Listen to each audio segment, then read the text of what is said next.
Hey everybody, I'm Robert. Welcome back to the channel. Welcome down here to the studio. And yes, it's not the same room that you guys are used to in the studio.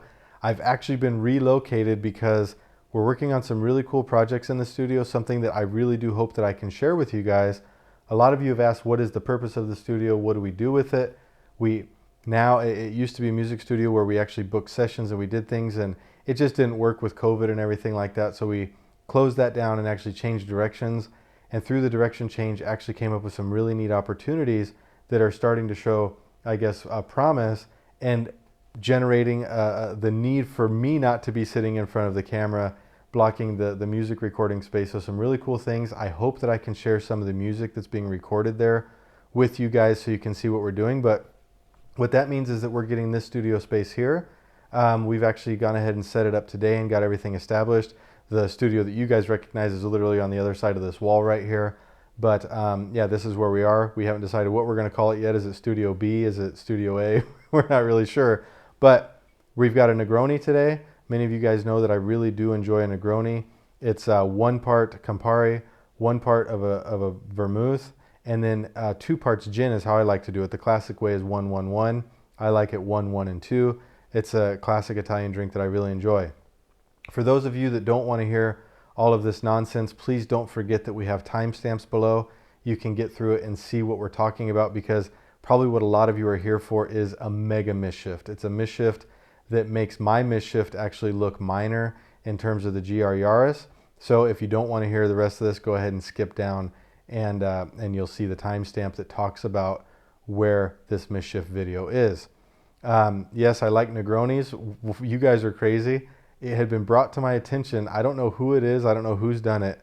But if you go to negroni.rocks, negroni.rocks, type that in your browser, you're going to have a special treat about Negroni. It's actually quite funny. I had a very good laugh. I had to mention it. So whoever did that, if you see this video, drop in the comments. I'll pin it so everyone knows it was you. This was pretty damn funny. Tom told me about it, but I thought it was pretty neat.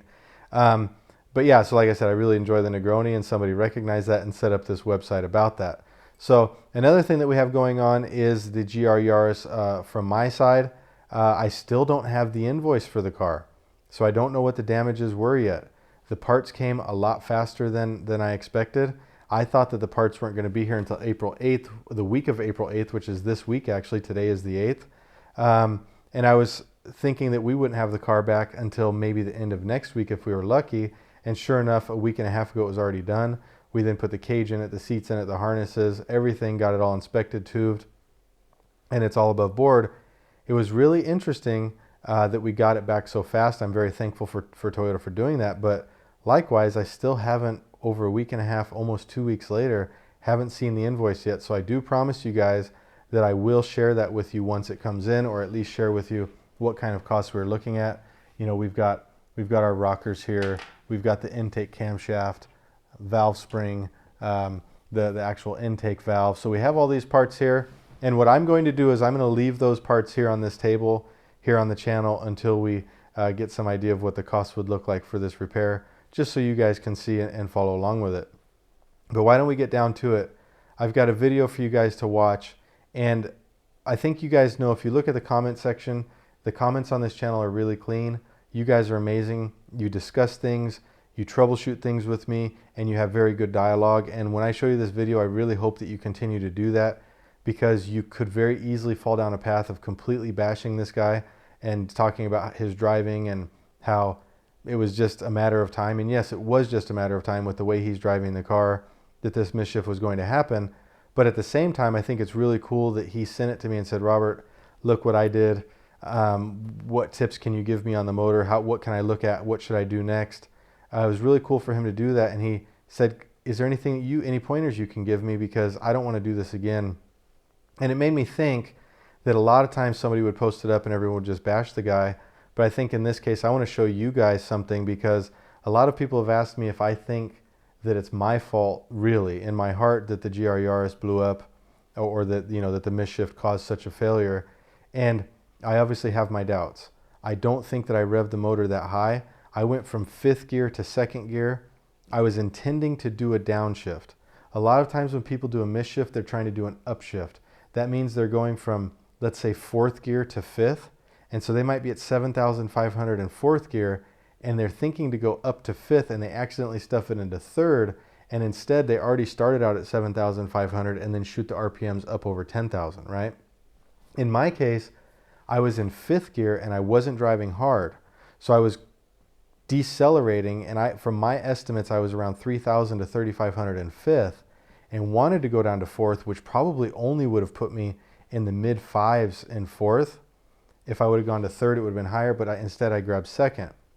I didn't really send it through the moon as if I did a typical miss-shift where I was going 2, 3, 4, 5, but instead of 5, I went 3 to 4 back down to 3.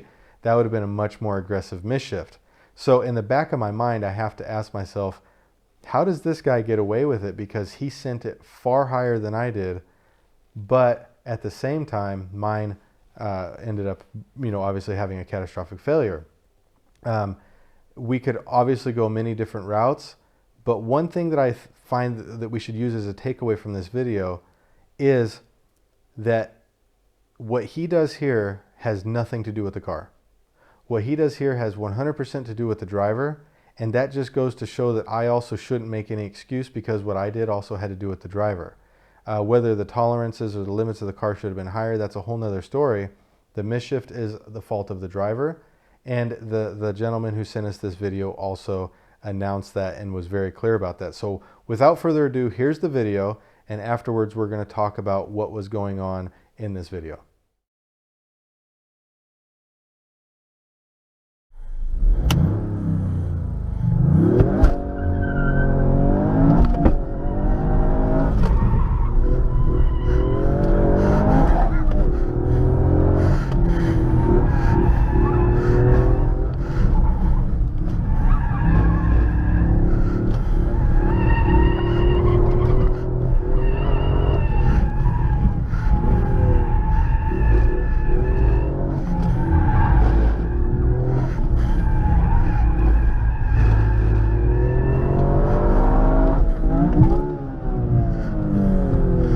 All right, so if that video didn't stress you out, I don't know what does. If it wasn't the fact that the car was just being thrown into every corner, the tires were being stressed, the shifting, you could tell the driver was definitely tense and really getting after it.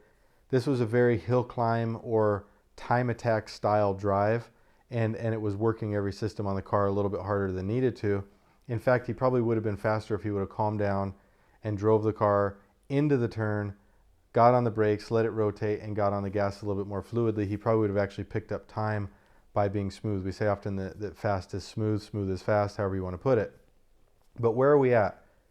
If you watch, he ended up getting back down into second gear, got to the top of second gear at 7,500. You can see it if you slow the video down frame by frame. You can see he got to about 7,500 in second gear, went for third, but instead grabbed first.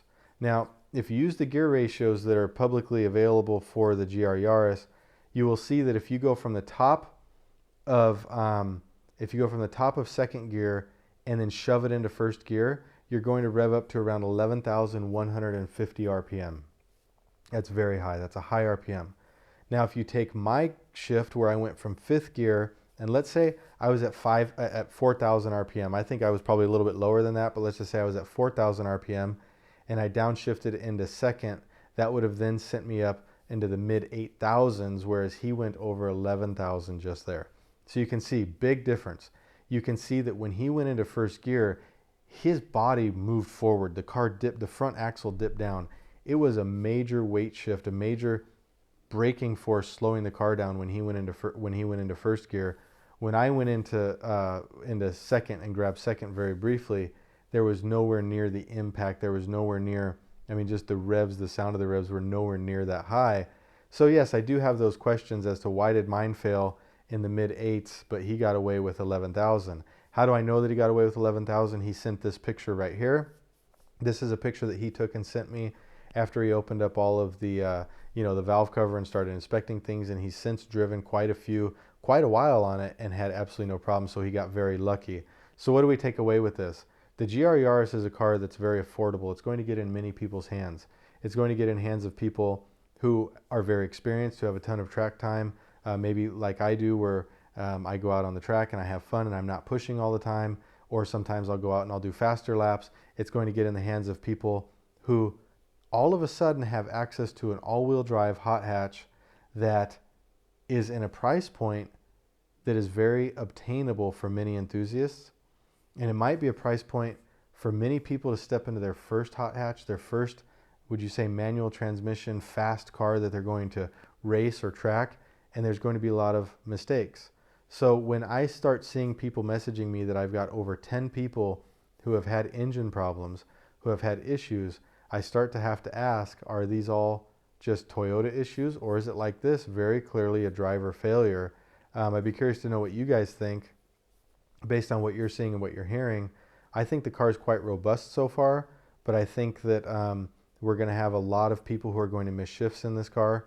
I think we're going to have a lot of people who are getting into it because it could be seen as an entry-level track day car for people that want to go out and start pushing the limit and learning about things like this. And if you have people that drive aggressive like this, and you have people that are maybe getting a little bit carried away, you're probably going to see some misshifts. That's what I do believe. So obviously I hope not, but my best advice would be that we need to slow down. We need to take it easy. We need to look at our corner entry. We need to look at our line. We need to look at taking care of the car. If you watch Formula One, if you watch any type of GP racing or anything like that, GT racing, you're going to see that they're not chucking it in a corner and just completely sliding. It's about working a balance, about getting the load on the front tire as you enter the corner, turning, transferring the weight, getting on the power and working it out of the corner. And doing that slows you down, but actually speeds the car up because it's working better, it's gripping better. And that's what we need to do. So the owner of that car, on your next day out at the hill climb at the track, that's what I would suggest you do, is focus on slowing down and being less aggressive. Use a higher gear. Let the massive torque that the car makes, let the all-wheel drive grip with that torque work out of the corner, and you don't need to run the car between 6,500 and 7,500 RPM. It's something I do a lot as well because I'm so used to how some of these supercars work, from the Italia to the Speciale, even the McLarens, the 675s, they love to work at the top of the RPM range. But when you get into some of these other cars, like the GT2 or the Yaris, let's compare those two, right? These cars like to work a little bit lower in the RPM range and utilize the torque, and we don't need to wing them out so hard, and we don't need to work so hard when doing it, and it lets us get through more corners with less gear changes because we're letting the motor and the torque band do most of the work for us. I think that's really about all I have to say on this topic. I hope you guys enjoyed seeing that. I really, again, am counting on you guys to be respectful in the comments because this guy knows he messed up. He knows that he was kind of driving like a hot mess, if you would, and he brought it to my attention so that we could learn from it. He said, hey, if I asked him, I said, are you cool with me showing this? Because people could say something about the driving. He said, you know what? I know I made a mistake. I know I was too aggressive. Let people learn that this may not just be the car. This could also be how we're handling the car. And I think you're going to see, one of my first videos said that the GR Yaris is bringing generations, is bringing all car owners together. We have people who go from first performance car all the way through, oh, I'm getting out of my LaFerrari and I'm going to go get into my GR Yaris. You have this wide range of people buying this car, a wide range of backgrounds, and you're going to see many different experiences, and you're going to see many different mentalities behind the wheel of them. So we're going to see, I think, a lot of interesting things coming up. I'm looking forward to it. Hope you guys have been enjoying the GR Yaris content. Thank you for everything on the channel. I really appreciate it. We'll catch you guys later.